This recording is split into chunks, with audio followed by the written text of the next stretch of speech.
Light within my heart, light within my thoughts, light within my words. May one and all and everything, blessed and loved, ever be.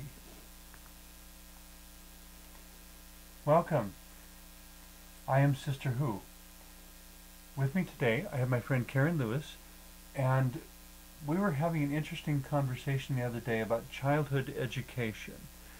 And of course, there's a certain system that's fairly prevalent now, but looking at the larger picture of human history, childhood education has taken a lot more forms than perhaps most people realize. And the interesting thing is that we're reaching a point where it's once again taking on a lot more forms and being less standardized. Charter schools, alternative schools, Montessori schools, online schools, public schools, private schools. It's not a terribly standard sort of approach to, well, we can say educating a child, but why? And it's because we're essentially a society recreating itself, so that there's some way for the human race to keep going, because one generation is growing older, the next generation has to be taught how to carry on. And so, of course, then we get into endless debate over what the next generation needs to know. And that changes as our world changes with every new bit of knowledge, every change in the way that things are done and have been done. For instance, the way that we access information is very different now. There used to be enough, only so much information that one person could potentially learn everything that humans knew until relatively recently. Mm-hmm. And well, now there's it's absolutely no way. And so what children are so the skills have changed that are necessary, from learning the information to being able to access the information in a timely, concise way. Some schools, but even some in forms the of past, education. I think there was more information than any one person could learn, but it wasn't necessarily regarded as things that everyone should know. Right. The things that I think they were referring to were so what they used to have as the human wisdom, the tried and true, the things that that was working for them at that time. But there's always been the potential for so much more. We are only accessing some of that now. So to some extent, childhood education is about how wide the circumference of the child's world is. You know, that at one time, a child lived in a world that the boundaries of which were basically the edge of the village. And then at another time, perhaps the boundaries had expanded to where they were the boundaries of the state, and then the boundaries of the country, and then, you know, in the current age, boundaries of the world, because we have so much international communication and commerce and travel now, that you can have a classroom in a small town in Iowa watching a television news show about a small town in China, or Africa, or wherever. Or you can have a show about the United Nations, where suddenly there are, more than 200 nations converging in a single building, and how many different languages among them. And that whole virtually a logistical nightmare of how do you create effective communication between that many different peoples and languages and cultures. And I would imagine that most Americans really don't know that much about how the United Nations functions at all, you know, much less the challenges to it functioning well. And for children to become aware of this? Well, to some extent, I think they are aware of it, and we can't conceal awareness from them, because they may wind up with someone in their classroom who was born in another country. And every time they turn on their television or their computer, being able to read the current news of somebody living in Tokyo, you know, or any other number of places. I don't think adults have the ability to hide the international world from their children anymore. You know, unless you're living in some unbelievably isolated rural location. And even there, all you need is a radio, and suddenly there's an unfamiliar world reaching right into your space. The it's interesting that in rural areas, even now, children are educated in different ways than they are in, say, the major metropolises, country to country.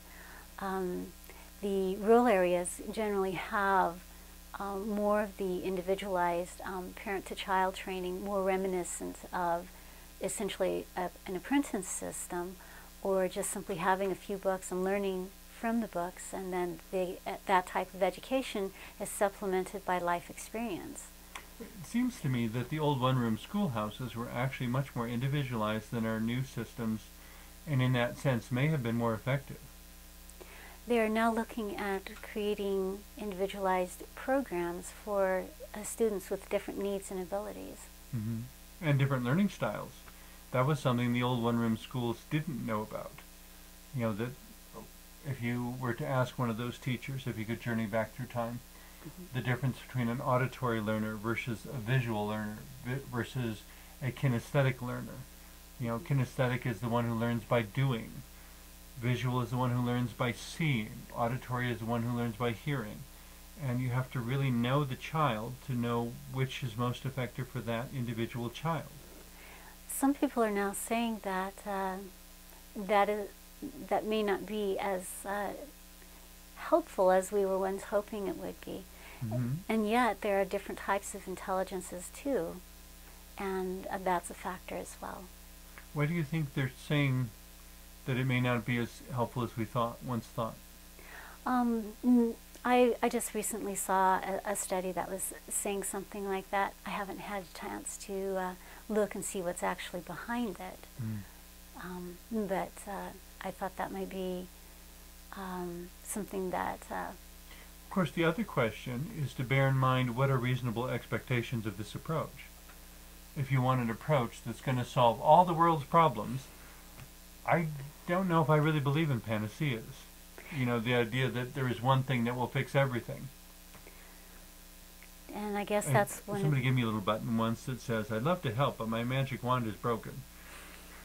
You know, I can't be like Glinda the Good Witch in The Wizard of Oz or Merlin the Magician and wave a wand and suddenly, poof, everything's fixed.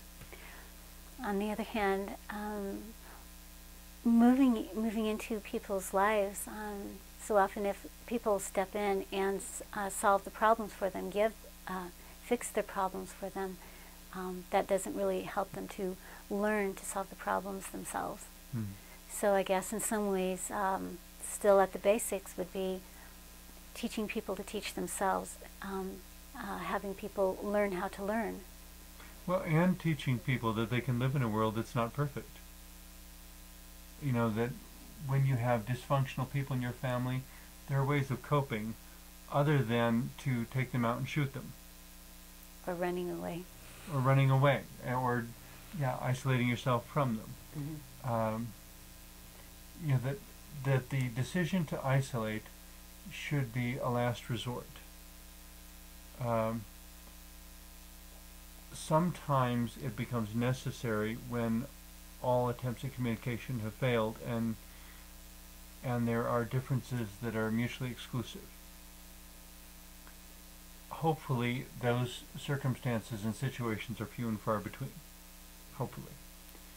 I mean, for myself, I'm estranged from my family because they made it clear they have no place in their lives for an openly gay person. Hopefully future generations will not have to deal with that as much. Last thing I told them is basically to let me know when they're ready to integrate an openly gay person into their lives. You know, and until then I would respect their decision and stay away.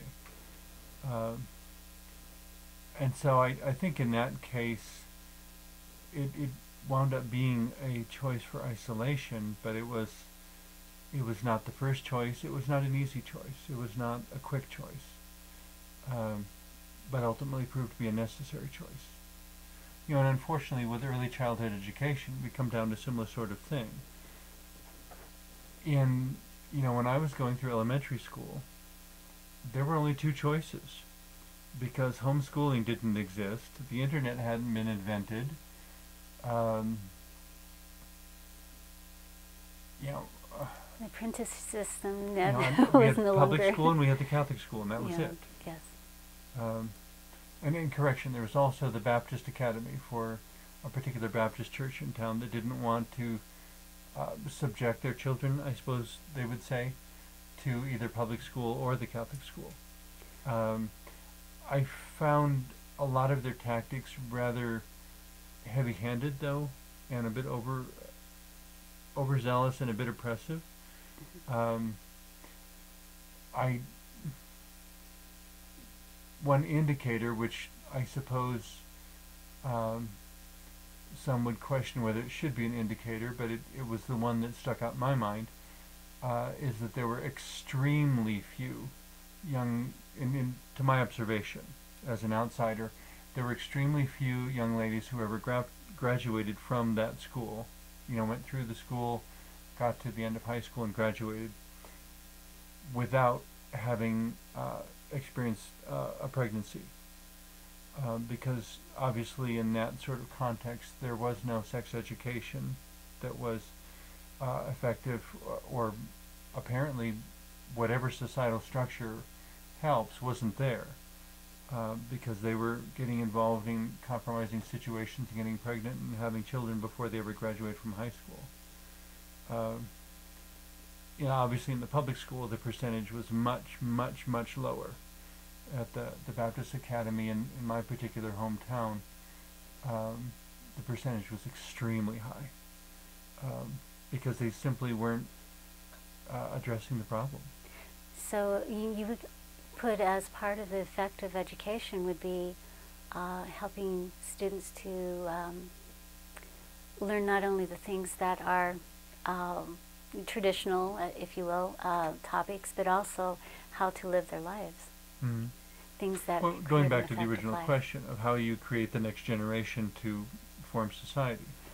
And if you don't give them the education they need, they're hardly equipped for the circumstances and situations in which they may find themselves.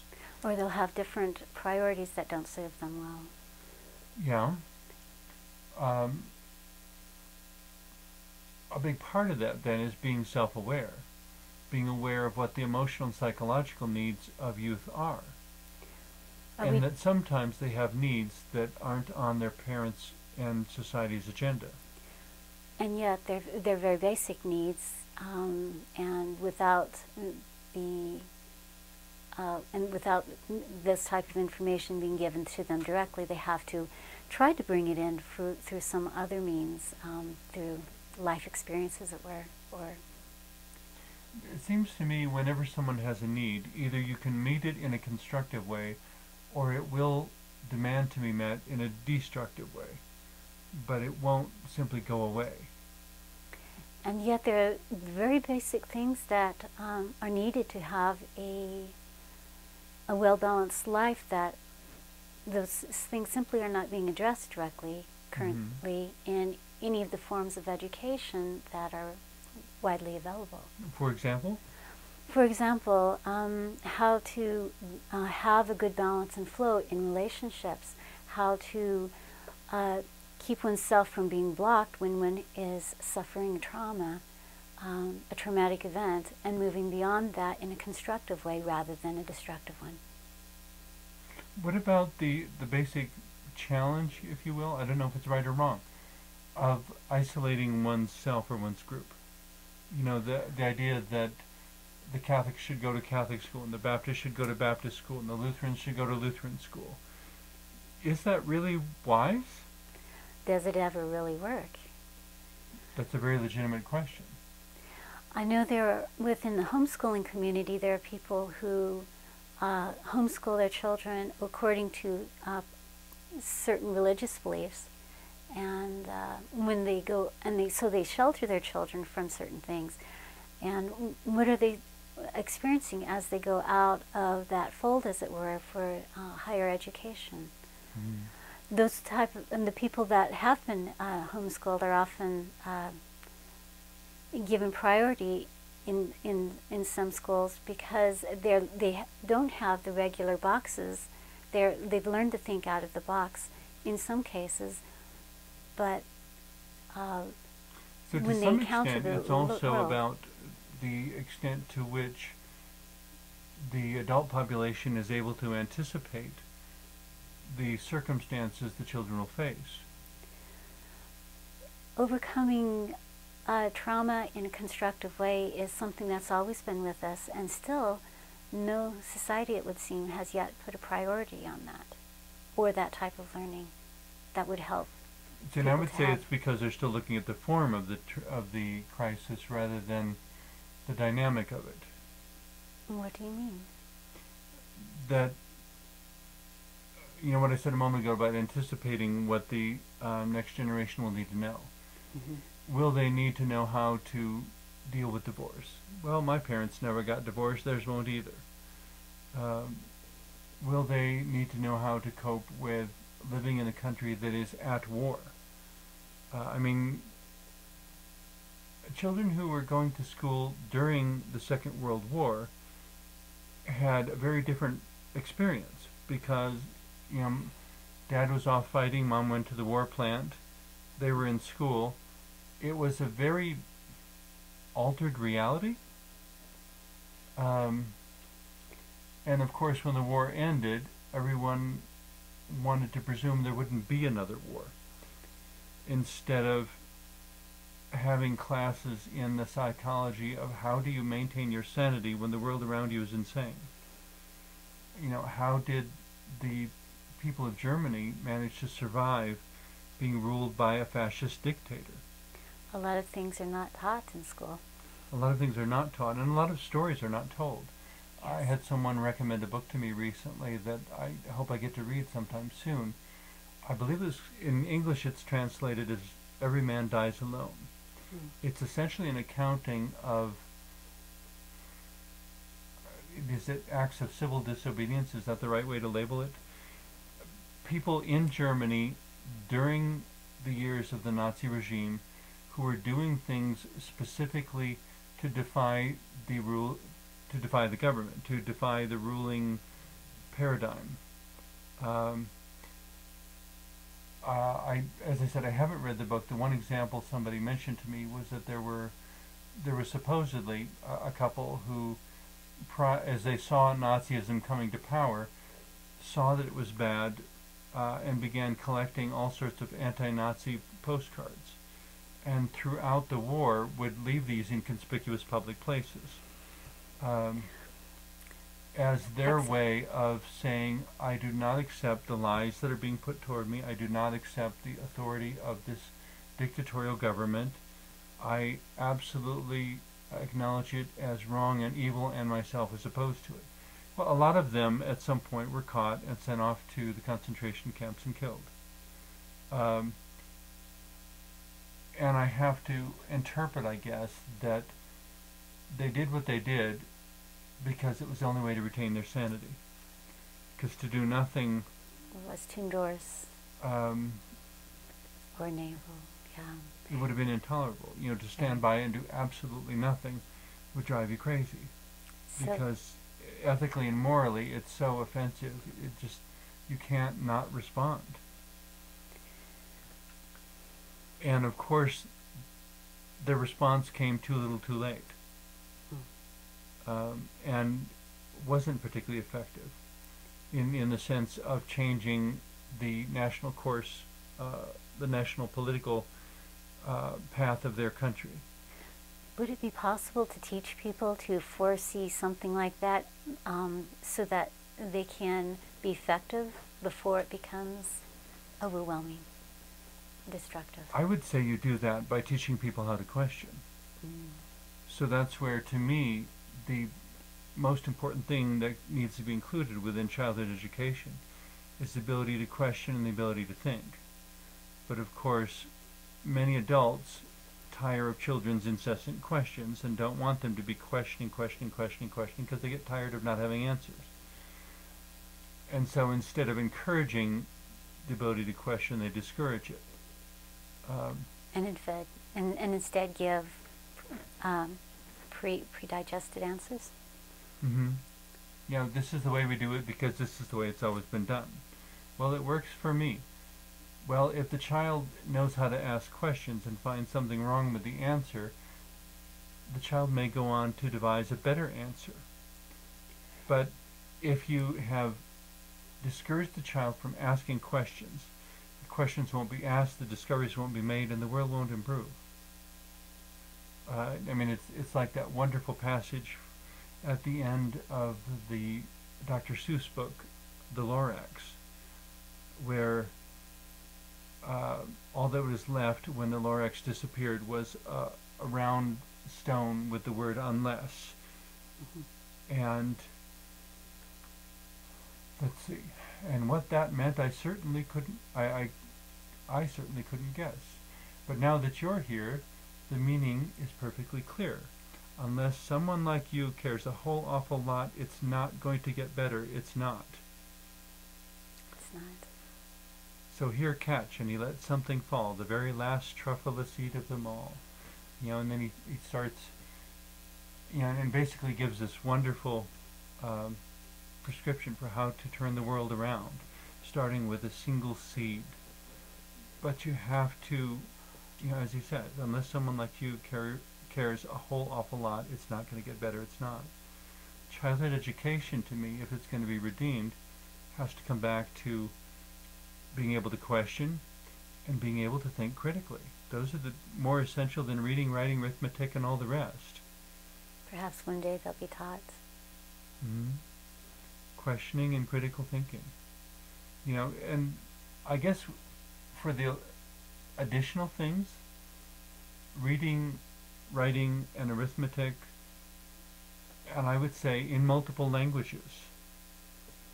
To be able to read and write in more than your own language gives you a much more complex and broad perspective and equips children to deal with circumstances that their adults, their parents, their teachers cannot even imagine. Each language is a new view of the world, and the more ways we can see the world, the more possibilities for solutions, for answers, for things that work we can and envision. For collaboration. As well. I recall seeing a book, I think it was published during the Cold War years between the Soviet Union and the United States. And they were interviewing a bunch of elementary school children about how to accomplish world peace. And the answers, in many cases, they were fascinatingly simple and so on target, they were wonderful, which of course is why they published them. But it was things like send all the children here to visit all the children there and vice versa at regular intervals so that we can all become friends, because then when we grow up we won't want to fight each other. You know, starting with basic friendship in childhood to create collaboration, to create empathy. So in part, seeing the world like a child, to be free of some of preconceptions and of this is the way things have always been done, and simply forging their own paths. But it's not simplifying so much as it's being more honest and truthful. Does that make sense? When we say seeing the world like a child, mm-hmm. I think people often interpret that as seeing things very simply and not all the complex details and you know, an undeveloped sort of perspective. And I would say it's not so much that it's undeveloped as that it doesn't have all the baggage. It's, you know, being able to look at things and say it's a matter of being friends. I mean, that cuts right through all the overlay that society's put on and gets right to the heart of the matter. So when we say learning to see the world through the eyes of a child, it may be that we're trying to recover an honesty and a sharpness of perception that adulthood frequently lacks. Because of their complexity, they perhaps losing that awareness. I guess the question with the way things are going so many different directions now is, what's the next generation going to look like? What will they truly need? What will they need is an equally important question. I don't know that we can anticipate the situations they're going to have to deal with.